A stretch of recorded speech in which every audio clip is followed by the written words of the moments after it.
Hello everyone, this is SGR Sean from United Gamers, and today I'm going to do an update on the things I'd like to see in the next Metal Gear Online. I'm going to go more in depth in this one, and we'll go over pretty much everything that needs to change, from something very minor like game settings, to something that's a pretty big deal like game modes and tournaments. So let's not waste any time. Let's start with the first thing you might see in the next Metal Gear Online, your character. I don't know if it's just me, but I have noticed that more games are offering less customization for your character, and I'm saying AAA titles. Sure, there are a few exceptions, but I have yet to see a game that has as much customization as MGO2 had, and that game came out in 2008. But enough of that. Let's go with the things I'd like to see for the characters. The first thing I want to see is to be actually able to customize them. I never really liked the faction-based system because it made everyone look the same. With customization, you are given freedom of choice and can dress your character however you want. I'd rather have options than no options at all, if you understand what I mean. I want to see the same clothing that MGO2 had when it ended, and I want to see some new stuff. I want to see serious gear for people who want to dress like a military guy. And I want to see clothing with some humor to it, like the big ass afro and the Silent Hill bunny head that would fucking bob from side to side even though you were standing still. Most importantly, I want to see enough variation in clothing so that you can ultimately give your character some personality. I personally loved how MGO2 did the customization, with being able to change hats, torso, gloves, pants, boots, face paints, and even have accessories, which includes goggles, masks, mustaches, among other things. I wouldn't mind having them expand this system and add even more individual things you could customize. Now that I got clothing out of the way, let's talk about your actual character's face, his appearance. The preset faces are a good thing unless you pick a specific look for your character, whether it be race or skin color. However, I would love for them to expand on this and give the option to have my character use my face from a picture I scanned in. I've only seen 2 games that had that kind of feature. One was a Tony Hawk game, which was like 2005, and the other was Fight Night Champion, a little bit more recent, but it's kinda old now. But seriously, it'd be cool to have that kind of stuff, especially since we're in the next generation of systems. Now, in terms of the voice of your character, because your character does talk, I would love to have not only preset voices, but also be able to use your own voice and create custom phrases that your character could say, like setting your own death yell or own special phrases. Once again, options instead of no options at all. And the variations would be limitless. Sure, you would have people doing stupid responses and stuff like that, but when you think about it, people already sentence mix in games anyway. And it makes it more fun sometimes. As long as you can mute anyone that you find annoying, I don't see why not to have it. MGO usually has 16 total codecs you can use at one time, or 16 total phrases that can be selected at any point in the game. It'd be nice to have people who speak different languages make their own phrases and use it in game, and weird people out who don't understand them. It would always be refreshing, because not everyone's going to talk the same, or say the same things. And it would truly give your characters personality.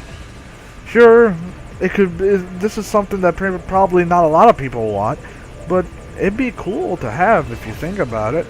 Konami could still make money on codec packs like they did for MGO2 because, let's be honest, you're probably going to create a character of the gender opposite to yours eventually. For some, it's sometimes their first character. So you're obviously not going to use your real voice, though people looking to troll probably will. But obviously with this kind of thing, you're probably going to ask a few questions like, why would you even record your own voice if you already have a microphone? Why wouldn't you just use in-game chat? Sure, you could do that, but there are some days where you just mess around with codecs or those preset phrases. You don't actually use the mic, especially when you have this way to communicate. Sometimes you don't want to use a microphone, so having these kinds of options and be able to say stuff you would say whenever you feel like it, especially when your microphone breaks and you don't get a new one for some time. you could have fun with these things. Again, it's all situational stuff, and not everyone's going to use it to the same extent, but it's nice to have that kind of option, and that's mostly what I'm trying to get at. Another thing that should be there is more weapon customization, like adding camo patterns or something like that. But just no gold plating, please. That's been overdone already. I would rather see glow-in-the-dark neon colors that change every 10 seconds to be an actual gun skin than gold plating now. It's done to death. It'd be nice to see some more crazy shit be made out of gun. Imagine a fucking fish tank turn into a gun. You see the fucking fishes inside and shit. Now that would be interesting to look at. Go over the top. It wouldn't be that bad. It's only there if you want it, though. Okay, enough with the character creation and customization. Let's move on to the competitiveness of the game and how it needs to be changed. Okay, hear me out here. Games can be competitive no matter what. It does not need stat tracking or ranks or any sort of player tracking that would make one player feel like they are above everyone else and that everyone who plays is trash. All it needs is balanced gameplay and to just make the players actually think to win. Just to be clear, I hated people who had that kind of attitude. I just hated that way of thinking. That you think you're better than everyone else and that no one can come close to you because you wasted 400 hours and have a high KD? And trust me, I play these games fairly well, especially MGO. And in a game that ended up focusing more on whose KD was better than actual sportsmanship, it made a lot of people quit the game. And I mean a lot. Especially considering that there were only like 100 people by the 4th year. So I say remove any kind of stat tracking, no grade point rankings, no levels, just animal ranks. That's it. And have ranks be for pointless shit too. Like does a lot of knifing or prefers to use stun or traps. The headshots rank can stay because you need at least something that demonstrates you know how to shoot. But that's about it. Nothing should show how good you are just by a piece of text or clothing you wear. Oh, and there's another thing I will get into later. Of course, there's different opinions and there could be better ways to balance out this stuff, but this is the way I currently see would work. The only thing that should demonstrate your skill is you playing the game and nothing else. There shouldn't be any other thing that demonstrates your skill level at a single glance. We cannot define skill by a number.